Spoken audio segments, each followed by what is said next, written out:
नमस्कार साथियों, welcome to all zealous approach. तो लास्ट क्लास में हमने इंग्लिश पेडागोजी के अंतर्गत एक्विजिशन और लर्निंग शुरुआत किया था। उसके साथ साथ हमने हिंदी पेडागोजी भी शुरुआत की थी। आज हम एक नई टॉपिक लेके आए हैं जो रहेगा मल्टी डिसिप्लिनरी अप्रोच। देखिए, जब भी अपन मल्टी डिसिप्लिनरी अप्रोच की बात करते हैं तो मल्टी डिसिप्लिनरी अप्रोच मतलब होता है बहुआयामी उपागम। क्लियर? क्या? बहुआयामी उपागम। देखिए, जब हम बात करते हैं बहुआयामी उपागम की तो एज अ टीचर हमें चाहिए कि हम क्या करें, बच्चों को बहुत सारे तरीकों के माध्यम से कंटेंट को ज़्यादा से ज़्यादा अच्छा बना सकें। तो एक एज अ टीचर आपको चाहिए, एक शिक्षक के रूप में आप चाहिए कि आप जब भी कुछ भी समझाएं बच्चों को तो बहुत सारे तरीकों का प्रयोग करें, बहुत सारे टीचिंग मटेरियल्स का यूज करें, बहुत सारे टीचिंग एड्स का, बहुत सारे टीचिंग मेथड्स का यूज करें। उसी में हम देखते हैं मल्टी डिसिप्लिनरी अप्रोच का। जब हम बात करते हैं, सीटेट में एक बार पूछा गया था क्वेश्चन, आपको क्या बताना है, जल तंत्र के बारे में बताना है, वाटर सिस्टम के बारे में बताना है। तो how to introduce to students about water system, कैसे हम बच्चों को वाटर सिस्टम के बारे में बता सकते हैं। तो इसके लिए ये क्वेश्चन बना था कि an activity that requires a class to design and present a PowerPoint on importance of water conservation in a target language is a multidisciplinary activity। यहाँ पे on the importance, एक minute, on the importance of water conservation. देखिए, water conservation है ना, उसके ऊपर एक target language अलग होता है और मदर टंग के बारे में अलग होता है। टारगेट लैंग्वेज मतलब बच्चों को हम जो लैंग्वेज सिखा रहे हैं, हमारा लक्ष्य क्या है कि अब बच्चों को हमें फॉरेन लैंग्वेज सिखाना है with the help of mother tongue के द्वारा हम बच्चों को फॉरेन लैंग्वेज सिखाना है, तो टारगेट लैंग्वेज कहलाता है। ध्यान रखना, जो हम सिखाते हैं वो होता है अपना टारगेट लैंग्वेज। क्लियर है? तो टारगेट लैंग्वेज में हम क्या कर रहे हैं, एक पावर पॉइंट डिजाइन कर रहे हैं। पावर पॉइंट डिजाइन कर रहे हैं अर्थात हम क्या कर रहे हैं, अरे भाई with the help of computer smart study करा रहे हैं बच्चों को, है ना। तो पावर पॉइंट के थ्रू हम बच्चों को दिखा रहे हैं वाटर कंजर्वेशन। ये क्या है, मल्टी डिसिप्लिनरी एक्टिविटी है। क्या है? Multi disciplinary activity. तो क्या है, मल्टी डिसिप्लिनरी अप्रोच कहलाता है। बच्चों को हम बहुत सारे मेथड्स के थ्रू, बहुत सारे टेक्निक के थ्रू हम बच्चों को जब क्या कराते हैं, प्रैक्टिस कराते हैं, बच्चों को स्टडी कराते हैं, तो वो क्या कहलाता है, मल्टी डिसिप्लिनरी अप्रोच कहलाता है। क्लियर? इसको बहुत सारे तरीकों से प्रश्न बन सकता है, आपको पता होना चाहिए। या फिर आप चाहें तो कंप्यूटर के हेल्प से ले सकें, या फिर आप चार्ट के थ्रू हो, मतलब बच्चों को आप बहुत सारे तरीकों के माध्यम से समझाते हैं कोई भी चीजें, तो मल्टी डिसिप्लिनरी अप्रोच के अंतर्गत आएगा। क्लियर है? चलिए नोट करिए, फिर आगे चलते हैं।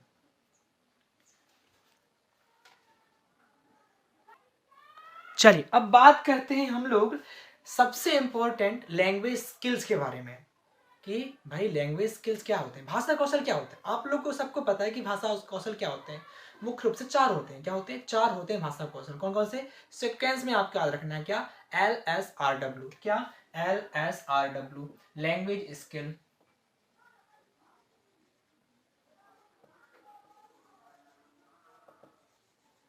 लैंग्वेज स्किल कौन कौन से हैं आप बताएंगे? LSRW, है ना। क्लियर ना? LSRW सबको। L फॉर लिसनिंग,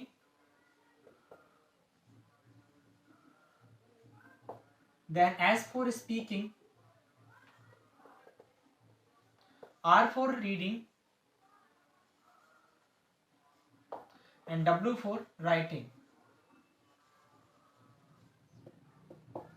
ये ध्यान रखिए, पूरे सीक्वेंस में चलते हैं। पहले आप बच्चा सुनना सीखेगा, फिर बोलना सीखेगा, फिर पढ़ना सीखेगा, देन लिखना सीखेगा। सबसे क्रिटिकल स्टेज क्या होती है? लिखने का। सबसे पहले आप बच्चे को सुनना सिखाएंगे। बच्चा कोई भी कंटेंट को पहले सुनेगा, देन उसके अनुसार क्या करेगा, रिएक्ट करेगा, अर्थात बोलेगा, स्पीक करेगा। अब बोलने के बाद क्या करेगा, उसे पढ़ेगा, उसके बाद जब उसे लिखेगा, लास्ट में क्या करता है, वो लिखता है। यहां से तो बेसिकली क्वेश्चन पहले बनते थे, परंतु अब वो जमाना गया। अब कुछ ऐसे क्वेश्चन बनते हैं जो हमें थोड़े से डेप्थ में पूछे जाते हैं, तो हमें वो डेप्थ वाले क्वेश्चंस को ट्राई करना है। तो चलिए एक एक करके देखते हैं। राइट करिए इससे पहले आप। Okay then let's see here, listening, speaking, reading, writing, यहां से क्वेश्चन बने हुए हैं। क्या क्वेश्चन बना था कि लिसनिंग और रीडिंग कौन से स्किल्स हैं। मतलब लिसनिंग और रीडिंग आप ध्यान रखेंगे। अरे भाई लिसनिंग मतलब क्या, सुनना। मैं यहाँ से बोल रहा हूँ, आप लोग सुन रहे हो, तो कौन सा स्किल है वो, रिसेप्टिव स्किल, अर्थात बातों को आप क्या कर रहे हो, सुन रहे हो। You are listening to my thoughts, you are listening to my words. तो वो कौन से स्किल्स हैं, रिसेप्टिव स्किल्स। रिसेप्टिव मतलब होता है ग्रहणात्मक। कौन से स्किल्स, ग्रहणात्मक, मतलब ग्रहण करना। क्या करना, ग्रहण करना। तो रिसेप्टिव स्किल्स कौन कौन से हैं आप बताएंगे, लिसनिंग और रीडिंग। लिसनिंग मतलब सुनना, रीडिंग मतलब पढ़ना। अरे आप पढ़ रहे हो तो कुछ ना कुछ ग्रहण तो कर रहे होगे ना, पढ़ना मतलब कुछ ना कुछ ग्रहण करना।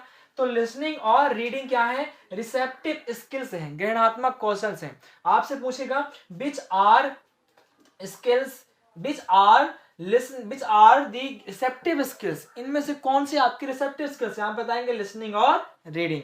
क्लियर। देन बात करते हैं अपन स्पीकिंग की। स्पीकिंग और राइटिंग, स्पीकिंग और राइटिंग। स्पीक करना मतलब बोलना। आप बोल रहे हो तो अपने विचारों को, अपने थॉट्स को, अपने आइडियाज को आप एक्सप्रेस कर रहे हो ना, एक्सप्रेस कर रहे नहीं कर रहे, तो एक्सप्रेसिव स्किल्स है ना, और ये एक्टिव स्किल्स कहलाते हैं। यदि आप कुछ बोल रहे हो तो आप जो बोल रहे हो उसमें आपका ध्यान रहेगा नहीं रहेगा, जो भी आप एक्सप्रेस कर रहे हो तो आप एक्टिव रहोगे तभी तो आप कुछ बोल पाओगे ना।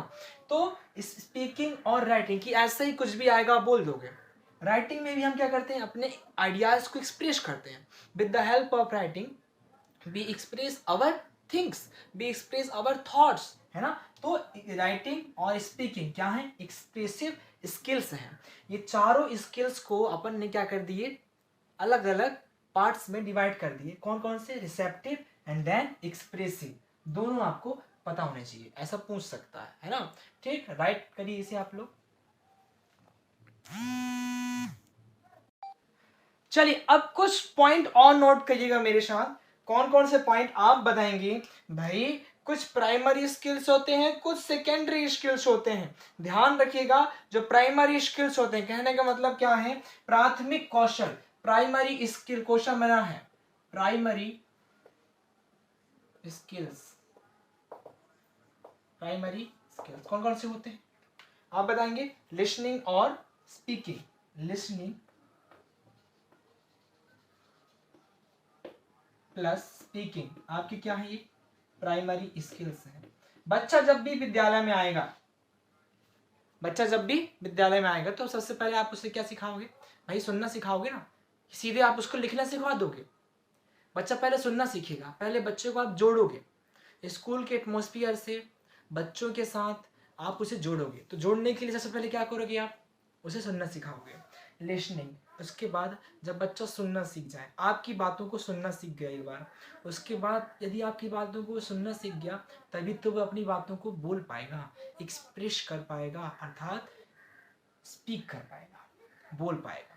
तो फर्स्ट ऑफ ऑल बच्चा सबसे पहले क्या सीखेगा, सुनना सीखेगा, तभी तो वो बोल पाएगा। वो बोलते हैं ना कि यदि आप अच्छा वक्ता बनना चाहते हैं तो सबसे पहले आपको अच्छा श्रोता बनना पड़ेगा, है ना।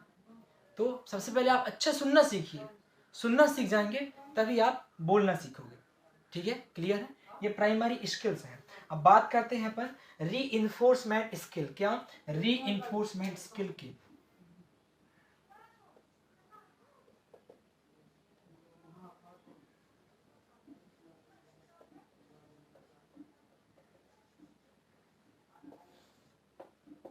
रीइंफोर्समेंट स्किल क्या क्या होते हैं आपके, रीडिंग और राइटिंग।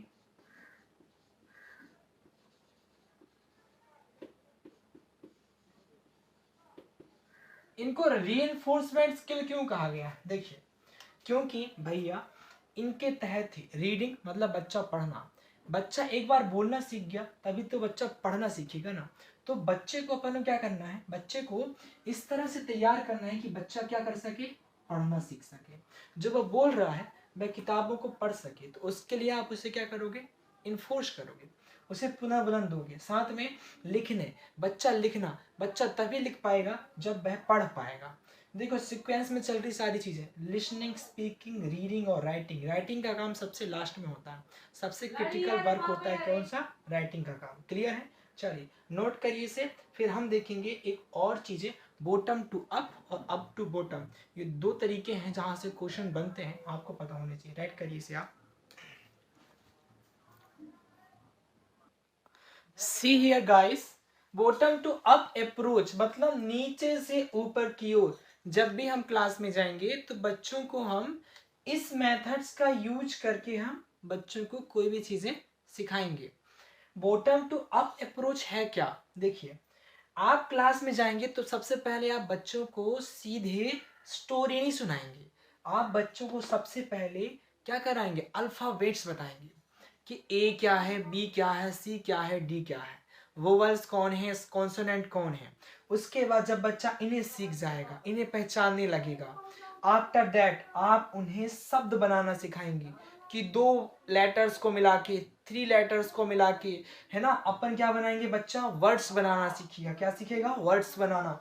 उसके बाद आप किस में जाएंगे? सेंटेंस मेकिंग की। बच्चा जब एक बार वर्ड्स बनाना सीख गया, वर्ड्स को पहचानना सीख गया, तभी आप बच्चे को सेंटेंस बनाना सिखाएंगे। 5 वर्ड्स का, 5 वर्ड्स का, 6 वर्ड्स का, 3 वर्ड्स का सेंटेंस। देन आफ्टर आप पैराग्राफ बनाना सिखाएंगे बच्चों को, है ना। फिर उसके बाद स्टोरी लिखना सिखाएंगे। तो इस तरह से प्रोसेस चलती है, बॉटम टू अप अप्रोच, नीचे से ऊपर की ओर। ऐसा क्वेश्चन बना सकता है। क्लियर है? राइट करिएगा। फिर अब देखेंगे टॉप टू बॉटम। क्या? Top to bottom. Top to bottom में भी यही से समझा देता हूं आपको। देखो, टॉप टू बॉटम कैसा रहता है? टॉप टू बॉटम में आपको ये स्टोरी पहले सिखाएंगे अपन बच्चों को, देन पैराग्राफ, फिर सीधे सेंटेंस में जाएंगे, फिर वर्ड्स में, देन आफ्टर अल्फाबेट सिखाएंगे। तो ये मेथड हाई क्लास के बच्चों के लिए होती है, पर आपको प्राइमरी स्टेज में इस तरह का मेथड आप यूज नहीं कर सकते। टॉप टू बॉटम क्यों? बच्चों को आप एक कहानी सुनाया आपने, उसके बाद उसे पैराग्राफ लिखने कहेंगे, फिर सेंटेंस बनाने को, फिर वर्ड्स बनाने को, फिर अल्फाबेट बनाने को। तो ये मेथड ज्यादा प्रभावी नहीं है। आप ध्यान रखना, ये होता है top to bottom. Top to bottom, ये बात क्लियर है? राइट कर लीजिए आप इसे। ओके, अब बात करते हैं सारी स्किल्स के बारे में थोड़ा थोड़ा करके, ये इंपॉर्टेंट है ना। स्पीकिंग स्किल्स मतलब भाषण कौशल क्या है? मैंने पहले ही बताया, आपका स्पीकिंग और राइटिंग एक्सप्रेसिव स्किल्स हैं। हम उनके द्वारा अपने थॉट्स को, अपने आइडियाज़ को, अपने थिंकिंग को एक्सप्रेस करते हैं। It is a productive expressive skills in oral mode. देखिए जरा, ओरल और ऑरल अलग होते हैं। एक होता है ऑरल, AURAL। ऑरल मतलब क्या भाई? ओरल मतलब बोल के, ऑरल मतलब आप लोग बताएंगे क्या होता है ऑरल मतलब, ठीक है ना। देखिए, ओरल मतलब बोल के। It is are productive expressive skills in oral mode. हम जो भी चीजें होते हैं उनको एक्सप्रेस करते हैं बोल के। क्या है ये? प्रोडक्टिव एक्सप्रेसिव स्किल्स है। आपसे पूछ सकता है, मैंने पहले बताया आपको, है ना। आगे देखते हैं। It is a fundamental to human communication in daily lifes. हमारे जीवन की क्या है? ये मूलभूत तत्व है। क्या है? मूलभूत तत्व है। हमारे विचारों को एक्सप्रेस करने के लिए, कम्युनिकेट करने के लिए, एक दूसरे के साथ संप्रेषण करने के लिए, अपने हाव भाव को प्रदर्शित करने के लिए speaking skill most important. Clear है? चलिए लिख लीजिए आप इसे। फिर देखते हैं अपन रीडिंग स्किल के बारे में। देखिए, जब बात करते हैं अपन रीडिंग स्किल की, तो it is a receptive skill in return form. मैंने पहले ही आपको शुरुआत में बताया है कि रीडिंग आपका क्या है? रिसेप्टिव स्किल है। क्यों है? अरे भाई, रीडिंग के द्वारा हम कोई भी चीज़ें पढ़ते हैं तो उसे ग्रहण करते हैं ना, है ना। ग्रहण करना, रिसेप्ट करना, ग्रहण करना, रिसेप्ट करना। तो रीडिंग क्या है? रिसेप्टिव स्किल है। कुछ भी चीज़ पढ़ो तो ध्यान से ही पढ़ोगे, रिसेप्ट करके। टाइप्स ऑफ रीडिंग की बात करेंगे तो लाउड रीडिंग, चिल्ला चिल्ला के पढ़ना। साइलेंट रीडिंग, आराम आराम से पढ़ना। लाइक व्हाट्सएप में चैट करते तो बड़ी आराम आराम से पढ़ते हैं। इंटेंसिव रीडिंग, गहन अध्ययन। क्या? गहन अध्ययन, बहुत गहराई से अध्ययन करना, बहुत पेपर एक कलम बहुत आराम से बढ़िया प्यार से पढ़ रहे हैं पूरा पूरा। साइलेंट रीडिंग मतलब मौन वाचन। लाउड रीडिंग मतलब जोर जोर से ला चिल्ला के पढ़ना। तो टाइप्स ऑफ रीडिंग है। क्लियर है? चलिए राइट करिए, फिर मैं आपको इंटेंसिव रीडिंग को और अच्छे से समझाऊंगा। क्लियर है ना? चलिए राइट करिए। देखिए, इंटेंसिव रीडिंग अर्थात गहन अध्ययन के बारे में कुछ 3 मोस्ट इंपॉर्टेंट पॉइंट हैं जो हमें लर्न होने चाहिए, ठीक है ना। ये तीनों पॉइंट बहुत इंपॉर्टेंट हैं, एग्जाम में इनसे क्वेश्चन बनते हैं। सबसे पहले आपको पता होना चाहिए डिटेल स्टडी ऑफ टेक्स्ट। जो भी चीज़ें आप पढ़ रहे हैं, यदि आप उसको डिटेल स्टडी लेना चाहते हैं, गहन अध्ययन लेना चाहते हैं, है ना, अच्छे समझना चाहते हैं, तो आपको इंटेंसिव रीडिंग कर रहे हैं। आप उससे क्या कर रहे हैं, आप इंटेंसिव रीडिंग कर रहे हैं। Detail study of the text is intensive reading. Then increase active vocabulary. Intensive reading करने का फ़ायदा होता है, बहुत बड़ा फ़ायदा, कि आपकी जो वोकेबलरी है, जो आपका शब्द भंडार है, उसमें बढ़ावा, मतलब उसमें बढ़ोतरी होती है। क्लियर। थर्ड पॉइंट है helps to understand each and every details precisely. बड़ी शांति से और बड़ी बहुमूल्यता से हम इंटेंसिव रीडिंग के थ्रू सॉरी इंटेंसिव रीडिंग के थ्रू क्या करते हैं, समझ पाते हैं सारी डिटेल्स को, सारे विवरण को अच्छे से समझ पाते हैं। किसमें, हम इंटेंसिव रीडिंग में। क्लियर है। अच्छा, मैंने एक पॉइंट मिस कर दिया, एक और है आपका एक्सटेंसिव रीडिंग। क्या एक्सटेंसिव रीडिंग, वो भी देख लेते हैं। पहले आप इसे नोट करिए। देखिए, एक्सटेंसिव रीडिंग की जब बात करेंगे, एक्सटेंसिव रीडिंग एक ऐसी रीडिंग है जिसमें हम, अब जैसे अपन कुछ क्या आते हैं, नॉवेल्स आते हैं, है ना, या फिर पेपर आता है, न्यूज़ पेपर आता है, तो हम क्या करते हैं, ऊपरी ऊपरी मेन पॉइंट पढ़ लेते हैं फटाफट से, है ना। एग्जाम के टाइम में भी जो हमारे जो रिवाइज वाले बुक्स होते हैं, नोट्स होते हैं, उनके पॉइंट पॉइंट पढ़ के अपन चले जाते हैं और जाके बढ़िया अपन एग्जाम दे आते हैं। उसी तरह का होता है एक्सटेंसिव रीडिंग, अर्थात हम प्लेजर के लिए, खुशी के लिए, आनंद के लिए अपन क्या करते हैं, एक्सटेंसिव रीडिंग करते हैं। क्या करते हैं, extensive reading. No detail study, इसमें हम कोई डिटेल स्टडी नहीं करते भैया, इसमें किसी प्रकार का डिटेल स्टडी नहीं होता। जिस तरह से इंटेंसिव रीडिंग में आपका डिटेल स्टडी होता है ना, वैसा इसमें नहीं होता। डेवलप इंटरेस्ट एंड प्लेजर, ये हमारा रुचि डेवलप करता है और इंटरेस्ट डेवलप करता है, प्लेजर अर्थात खुशी देते हैं हमें। फोकस ऑन मेन पॉइंट, ये सिर्फ मेन पॉइंट में फोकस करता है। Extensive reading focus on main point. Clear. Increase passive vocabulary. Passive vocabulary, देखिए एक्टिव वोकेबलरी नहीं, पेसिव वोकेबलरी। एक्टिव मतलब होता है जो हमेशा यूज होते हैं, पेसिव के अंतर्गत हमें ऐसे ऐसे वर्ड्स पढ़ने को मिलते हैं जो हमें कभी कभी यूज करते हैं अपन लोग। इनका यूज ऐसे वोकेबलरी है जो हम रेयर यूज करते हैं। तो वो किससे होता है, एक्सटेंसिव रीडिंग से।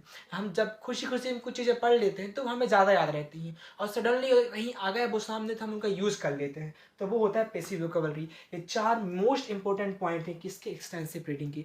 तो चलिए, आज हम लोगों ने स्पीकिंग स्किल और रीडिंग स्किल्स के कुछ मेन पॉइंट्स के ऊपर चर्चा किए हैं। इसके बाद जो भी डिस्कशन रहेगा हम अगली वीडियो में देखेंगे। यदि चैनल पर नए हो तो लाइक करें, शेयर करें, सब्सक्राइब करें। फिर आपसे मुलाकात होगी एक नए विषय के साथ, एक नई उमंग के साथ। Thank you so much.